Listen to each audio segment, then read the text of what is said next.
નમસ્તે બાળકો, આજે આપણે ફરી મળ્યા. આજે આપણે એક ઘરડો બગલો પણ હતો અને એ બગલાએ બાકી બધા બગલાની કેવી રીતે મદદ કરી તે જોવાના છે. તો ચાલો શરૂ કરીએ. ઘરડા બગલાની સલાહ. વાર્તાનું નામ છે ઘરડા બગલાની સલાહ. બાળકો, વાર્તામાં કોણ કોણ છે? વાર્તામાં છે બગલા. જુઓ તો ખરા, ધોળા ધોળા બગલા, લાંબી ચાંચ અને લાંબા પગ. એક મોટું જંગલ. એ જંગલમાં એક મોટું સરોવર અને સરોવરના કાંઠે એક મોટું ઝાડ.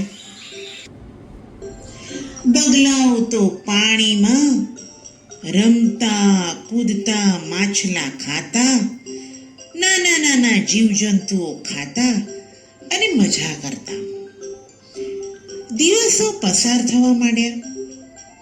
બગલાઓનું તો રોજનું આ નિત્ય કાર્ય.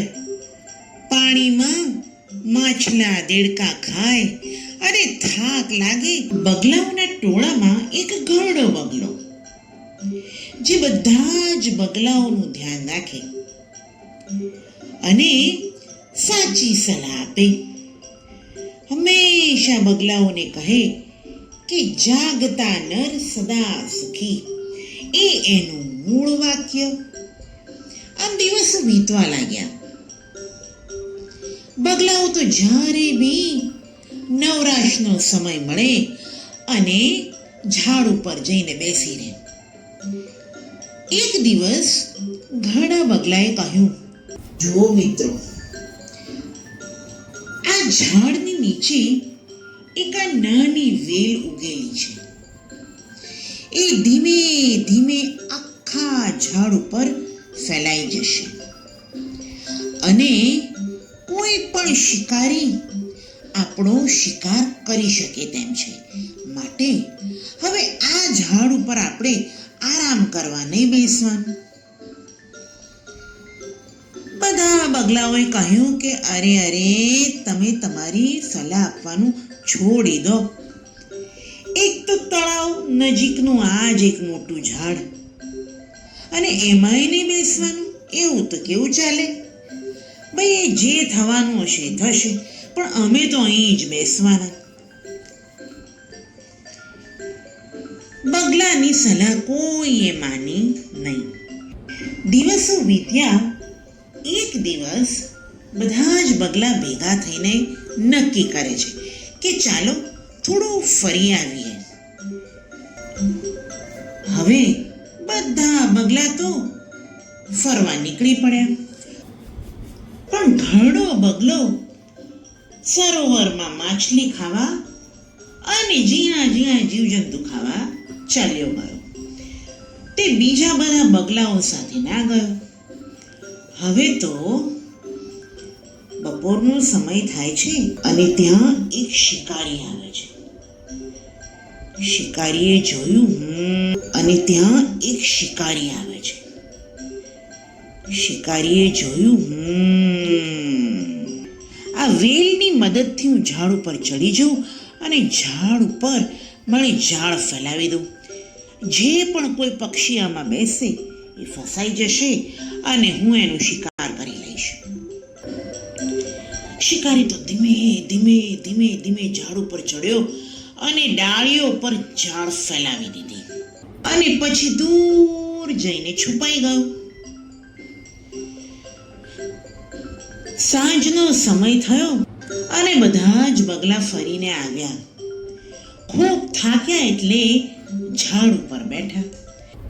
જેવા એ ઝાડ ઉપર બેઠા, બધા જ બગલા જાળમાં ફસાઈ ગયા અને રડવા લાગ્યા.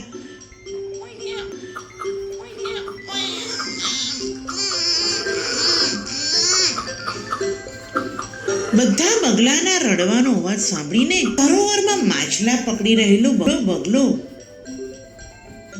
એને થયું, અરે આ તો મારા મિત્રોનો અવાજ લાગે છે. લાવ જરા સરોવરના કાંઠે જઈને જોઉં કે વાત શું છે.